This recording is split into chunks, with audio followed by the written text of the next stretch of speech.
Hey everyone, I wanted to do my reflection before it gets too late on the gospel. And today's gospel is a beautiful message about how Jesus's power is still working in our own lives, and how even all the books of the earth cannot take all the acts that Jesus performed and what he did, and how he helped people, how he healed people, and what he did to deepen their faith. And that's the same for my life. It's the same for anybody's life who's a Christian. The countless moments that Jesus has saved us, has provided for us, has healed us. If we had to write them all down, there would be too many in the world to mention. So I thought that was a beautiful scripture to focus on, and how Jesus encourages each of us to focus on our own faith life, our own journey in walking with him and in being his disciples. Because that question comes up, who is it that's going to betray you? And Jesus doesn't give them that answer directly. He doesn't tell them directly who it is that is going to betray him. But in his heart, he knows. He carries that ache of betrayal, that ache of knowing one of his own has let him down and is going to let him down. And he doesn't give them an exact answer of who that is. But he loves anyway. He continues to love Judas till the end and to call him brother. And he encourages Peter in that moment where he asks, what about this disciple? To say, if I want him to remain until I come back, what is that to you? Follow me. And Jesus is inviting Peter to focus on his journey with him, not to focus on the disciple Jesus loved, but to focus on him, because Peter's got this ongoing question of he doesn't want Jesus to go to the cross. He doesn't want him to be betrayed. He doesn't want to see Jesus suffer. He doesn't want all those things. And Jesus is constantly reassuring Peter that your faith journey is yours and his faith journey is his. And yes, we can encourage each other. We can help each other. We can point out to each other how our faith journeys can be nurtured, and that's part of the Christian tradition too. But at the end of the day, when I die, when you die, we're all going to give our own account to God of our faith, of our talents, of our journeys, and how we have used them. And I think one of the most beautiful prayers in the church, in the Catholic Church, is the Confiteor prayer. It's the prayer that we say we ask God for forgiveness for what we have done and what we have failed to do. Because sometimes there's things in life that we should do, but we don't do them because we are afraid or because we don't think that it matters whether we do it or not. And so when we say that prayer, I think it's a lovely prayer.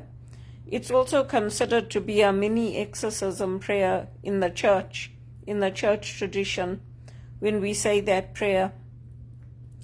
So that's what I wanted to share of what moved me in the scriptures, knowing that Peter goes on to lead the church and to guide the church, and that these teachings of Jesus live on in us, in our faith journeys, in our prayer lives, in the miracles that occur in our lives.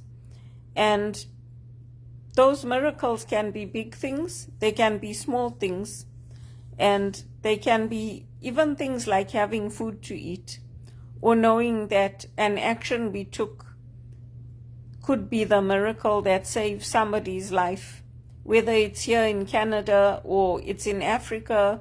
Even our vaccines, the vaccines that are created that help to fight disease like the Ebola virus and the medicines that we have.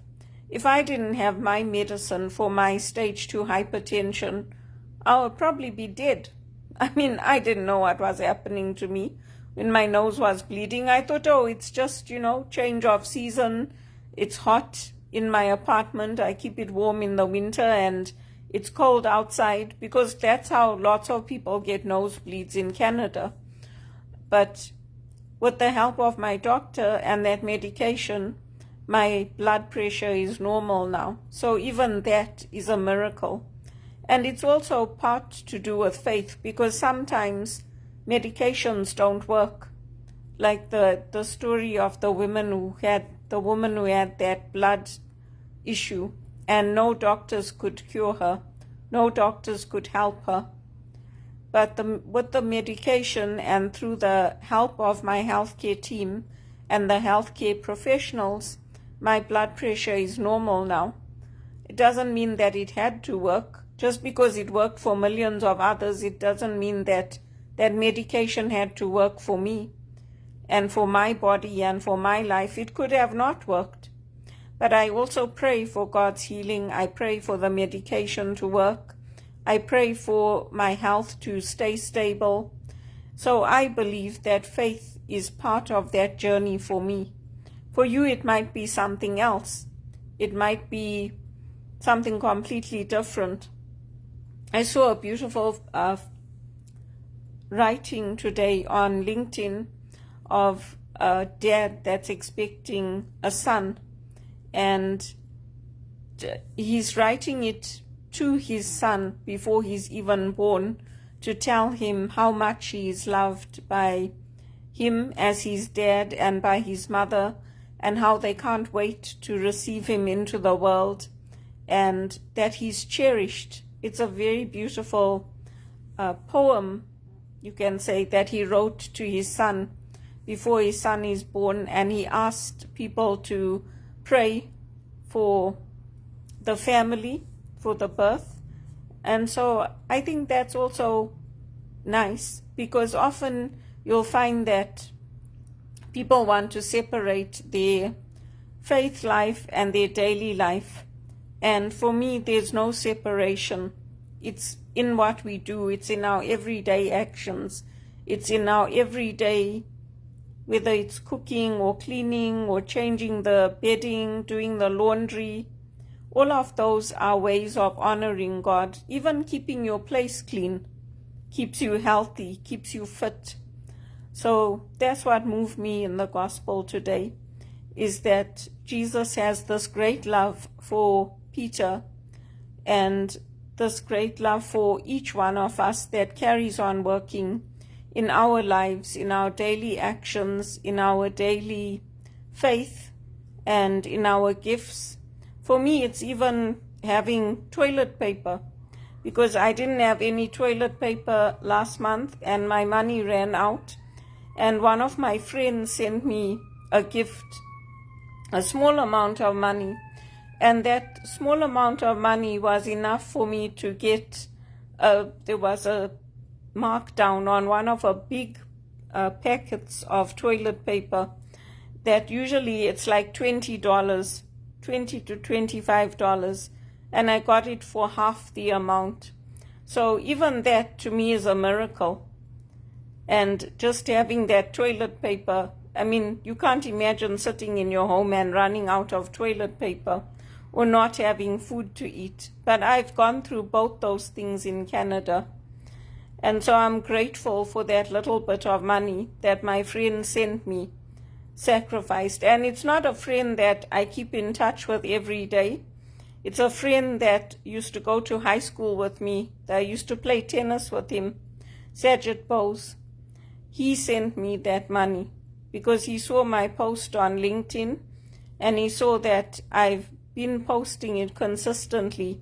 So he reached out to me and he picked up the phone and we had a small conversation, and then he sent me that money, and he was telling me that even where he is in New Jersey, people are not getting jobs. Even his students are not getting jobs.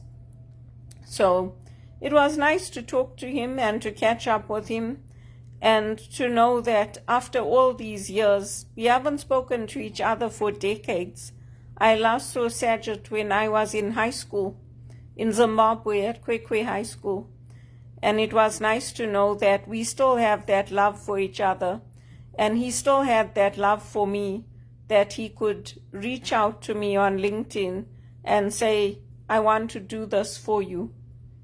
So some people can't do it every month, and I understand that, but I didn't ask for these circumstances. I didn't ask to come to Canada. I didn't ask to be left stateless. I didn't ask to get nothing but short-term contracts. I didn't ask to be pushed from one contract to another contract. I didn't ask for people to reject my request to keep my property for my mother and myself while they have 2 and 3 properties. I didn't ask for all that. So I have to keep asking until I can get that job and keep working on my Africa initiative, my Maxwell leadership. I have to keep focused on my faith journey and hope that things will come together for me and that things will come right for me.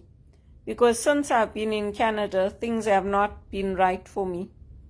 Things have not. I've not had that stability. I've not had that good paying job. I've not had any of the things that I wanted for myself in my life. But I don't give up my faith, and I don't stop going to church. I might take a break. I might say, Father, I'm not coming for a while, but I do go back. And if I don't go for a long time, Father Larry will call and say, we haven't seen you at the church for a while. When are you coming back? So I've got a good support system around me.